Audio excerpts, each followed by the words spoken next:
les plus fragiles à bien partir dans la vie au lieu de demander plus à ceux qui ont le moins reçu.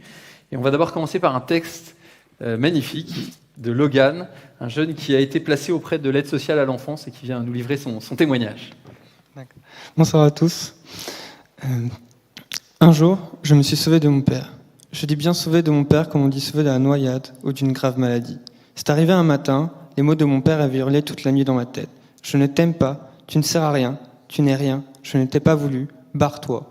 Des mots qui m'avaient balancé en pleine figure pendant des heures, en me forçant à rester là à côté de lui et à l'écouter sans broncher. Il s'entraînait très quotidiennement le soir dès que je rentrais de l'école. Au lycée, je m'éloignais des autres, je restais souvent seul, de plus en plus fermé au monde, à me foutre de tout, à dormir 4 heures par nuit, à avoir 3 de moyenne générale, à maigrir à vue d'œil, à peser 45 kilos pour 1m68. Comme si je cherchais à disparaître peu à peu, à ne plus exister. Cette nuit-là, je n'ai pas réussi à trouver le sommeil. Ma tête me faisait drôlement mal. J'étais dans une grande tension. C'est aux premières lueurs du jour que je me suis décidé ne plus rester là, ne plus subir, fuir, vite s'en aller. Ce n'était pas la première fois que j'y pensais même à longueur de journée, depuis des mois. Mais je renonçais à chaque fois. Et puis partir, pour aller où d'abord? Je n'avais personne chez qui aller. J'avais peur de me retrouver seul à la rue et que la rue me prenne.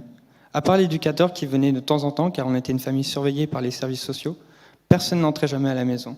Mon père n'avait pas d'amis, pas de collègues, personne à inviter pour discuter ou boire un coup. Pas non plus d'activité ou de sortie. Il est resté là toute la journée sur son canapé aux jeux vidéo, quand il n'était pas en crise. Lors des visites de l'éducateur, il était doué pour jouer la comédie du père seul qui peine tant à élever ses enfants. Il l'endormait en parlant à l'infini de lui. Personne ne voyait mon immense détresse. Personne ne voyait que je n'osais parler. Personne ne voyait que je n'osais lever les yeux. Au petit matin du jour de mon départ, j'ai ramassé quelques affaires dans mon sac de sport. Mes potes ont vu le sac, ils ont compris. À la sortie du lycée, j'ai débarqué à l'ASE, le service de l'aide sociale à l'enfance. J'ai eu mon dossier depuis mon premier placement, à l'âge de 1 an. Je leur ai tout raconté en vrac et en détail, et cette fois-ci, ils m'ont entendu et compris. Maintenant, je vis chez ma famille en or, Fatia et son mari qu'on appelle tonton et tata. Ils sont la générosité et le sourire, la gaieté et l'optimiste. Il faut leur travailler avec cœur. Mon frère nous a rejoints, c'est moi qui l'ai voulu. Impossible de le laisser seul avec mon père. Fatia nous appelle Wildy, mes fils. On est famille, elle nous donne de l'importance. Au lycée, je suis passé de 3 de moyenne aux félicitations. J'ai renoué avec ma mère et mes jeunes sœurs. Je réalise combien m'ont manqué. Aujourd'hui, je n'ai plus peur de vous regarder. Je n'ai plus peur de vous parler.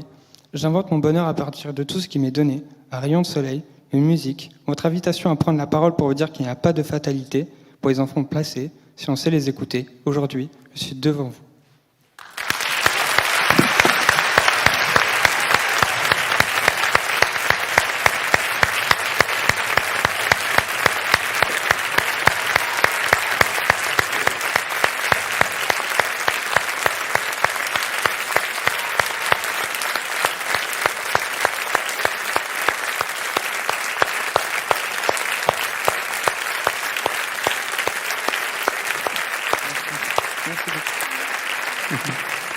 Merci.